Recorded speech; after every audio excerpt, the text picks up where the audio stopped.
शीतल और अभिमन्यु की शादी को 5 साल हो चुके थे, लेकिन अभी तक उनका कोई बच्चा नहीं हुआ था। इसकी वजह से शीतल और अभिमन्यु परेशान रहते थे, लेकिन उन दोनों से ज्यादा परेशान थी शीतल की सास, यानी अभिमन्यु की माँ जानकी देवी।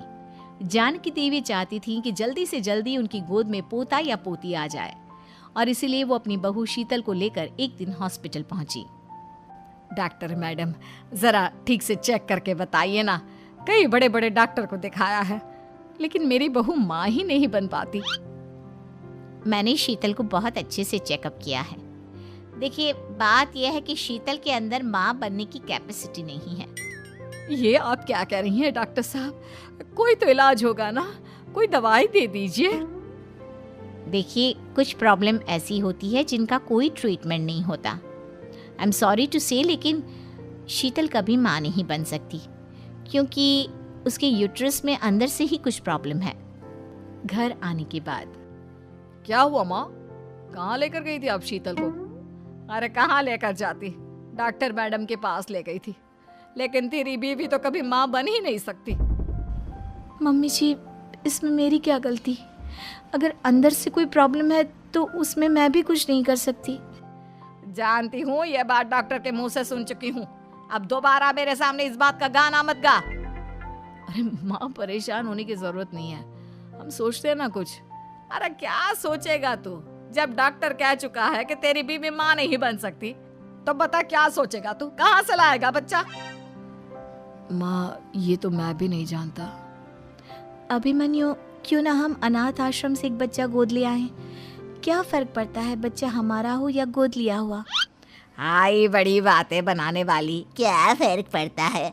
अरे क्यों फर्क नहीं पड़ता? मुझे इस वंश को आगे बढ़ाने के लिए मेरे बेटे का खून चाहिए, किसी दूसरे का नहीं। लेकिन माँ, आप जानती हैं कि ये अब पॉसिबल नहीं है। मैं कुछ नहीं जानती। मैं किसी पराये की औलाद को इस घर में अपना पोता या पोती बन के बढ़ता हुआ नहीं देख सकती। मेरा वंश मेरे बेटे के खून से ही आगे बढ़ेगा। लेकिन मम्मी जी, ऐसा कैसे हो पाएगा? आप अच्छी तरह जानती है ना, मेरा और अभिमन्यु का बच्चा नहीं हो सकता। तो मैं अपने बेटे की दूसरी शादी करवाऊंगी, और अपनी दूसरी बीवी से ये मुझे बच्चा पैदा करके देगा। ये आप क्या कह रही हैं माँ? मैं किसी और से शादी नहीं करने वाला।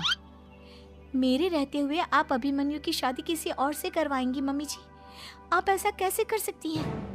तू बस देखती जा बहू, मैं ऐसा कैसे कर सकती हूँ। कुछ दिनों के बाद, अभिमन्यु, मैंने तेरे लिए लड़की ढूंढ ली है। माँ, मैं आपको कितनी बार समझाऊं, मुझे किसी से शादी नहीं करनी है। पहले मेरी बात सुन। ये जो चमेली है ना, हमारे घर में काम करने आती है, वो तुझसे शादी करने के लिए तैयार है। मम्मी जी, आप अभिमन्यु की शादी एक नौकरानी के साथ करवाएंगी? वो इसलिए क्योंकि चमेली दिखने में बहुत खूबसूरत है, बच्चा भी सुंदर ही होगा। मम्मी जी, लेकिन एक बच्चे के लिए अपने बेटे की शादी नौकरानी के साथ करवाना, क्या ये सही है? अगर अभिमन्यु ने शादी नहीं की ना, तो मैं अपनी जान दे दूंगी। अब देख लो, अगर तुम्हें अपनी माँ की जान प्यारी है तो तुम्हें इस नौकरानी के साथ शादी करनी ही होगी। इस तरह जानकी देवी अपने बेटे अभिमन्यु की शादी नौकरानी चमेली के साथ करवा देती है। कुछ दिनों के बाद, नौकरानी से मालकिन बन के तो मजा आ गया। अब तो मैं इस घर की मालकिन हूँ। देखो, अपने आप को ज्यादा मालकिन समझने की कोशिश मत करो। एक बार तुम्हारा और अभिमन्यु का बच्चा इस दुनिया में आ जाए, उसके बाद तुम इस घर से हमेशा के लिए चली जाना। अरे जाओ जाओ, किसी और के आगे बातें बनाना। एक बच्चा तो पैदा नहीं कर सकी, बढ़िया आई। जाओ जाकर मेरे लिए कॉफी बना कर लाओ। नौकरानी मैं हूँ या तुम? मम्मी जी, देखिए ना शीतल मुझसे किस तरह से बात कर रही है। शीतल, तुम्हें पता है ना चमेली प्रेग्नेंट है, मेरे बेटे के बच्चे की माँ बनने वाली है। वो जैसा कहती है वैसा करो। लेकिन मम्मी जी, वो मुझे नौकरों की तरह ट्रीट कर रही है। अरे तो करेगी ना, वैसे भी बहू तुम हो किस काम की? एक बच्चा तो पैदा नहीं कर सकती। जाओ अब घर के सारे काम करो और चमेली को आराम करने दो। थैंक यू मम्मी जी, भगवान आपका भला करे। आप नहीं होती तो मैं नौकरानी से महारानी कैसे बनती। देखो, तुम्हें जो चाहिए सब मिलेगा। खूब खाओ पियो, मजे की जिंदगी जियो। लेकिन बस मुझे एक बच्चा पैदा करके दे दो। कुछ दिनों के बाद, मम्मी, बच्चे के लिए आपने मेरी शादी चमेली के साथ करवा तो दी, लेकिन दिन और रात का चैन मिट गया है। सारा दिन शीतल और चमेली की बहस चलती रहती है। अब शीतल को इस घर में रखने से क्या होगा? मैं तो कहती हूँ उसे घर से निकाल दो, है भी किस काम की। मैं ऐसा नहीं कर सकता माँ, वो मेरी पत्नी है, उससे बहुत प्यार करता हूँ मैं।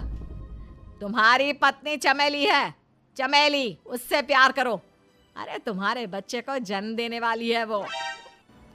अभिमन्यु, मैं खुद ही इस घर से चली जाती हूँ। वैसे भी अपने ही घर में नौकरों की तरह रहकर परेशान हो चुकी हूँ। घर की नौकरानी मेरे ऊपर हुक्म चलाती है, वो तुम्हारी पत्नी बन चुकी है। अब मेरा इस घर में क्या काम? अभिमन्यु के बार बार रोकने पर भी शीतल उस घर से चली जाती है। कुछ दिनों के बाद चमेली एक बच्चे को जन्म देती है।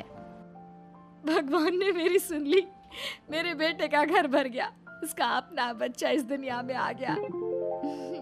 मम्मी जी, बच्चे को हाथ लगाने से पहले मेरी एक शर्त तो सुन लो। तुम कहना क्या चाहती हो चमेली? आपकी मम्मी को बहुत शौक था ना अपने पोते को खिलाने का। अब देखो, इस दुनिया में हर चीज की कोई ना कोई कीमत तो होती है। तुम अपनी आधी प्रॉपर्टी मेरे नाम कर दो, बच्चा तुम्हारे नाम। अरे लेकिन मैंने अपने बेटे से तुम्हारी शादी करवाई है, अब ये सौदेबाजी कहाँ से आ गई? जो औरत अपनी बहू को घर से निकाल कर एक नौकरानी के साथ अपने बेटे की शादी करवा दे, वो तो सौदेबाजी कर ही सकती है ना। उसका कैसे भरोसा कर सकते हैं? मुझे बस आप लोगों की प्रॉपर्टी चाहिए, उसके बाद ही बच्चे को आप हाथ लगा सकते हैं। मैंने कहा था ना मम्मी, आप गलत कर रही हैं। देखिए, उसका नतीजा आपके सामने है। जब शीतल को पता चलता है कि अभिमन्यु और चमेली का बच्चा दुनिया में आ गया है, तो वो अपने घर पहुंचती है। अभिमन्यु, कहाँ है आपका बच्चा? क्या मैं उसे देख सकती हूँ? कुछ भी मत पूछो शीतल, माँ की हुई एक गलती हम लोगों पर भारी पड़ रही है। वो नौकरानी अपनी औकात पर आ गई है और अब हमसे अपनी आधी प्रॉपर्टी मांग रही है, वो भी बच्चे के बदले में। एक बात कहूँ अभिमन्यु, आप उससे कुछ भी देने से मना कर दो। अरे कैसी बात कर रही हो? मेरे बेटे की औलाद है उसके पास, ऐसे कैसे मना कर दे?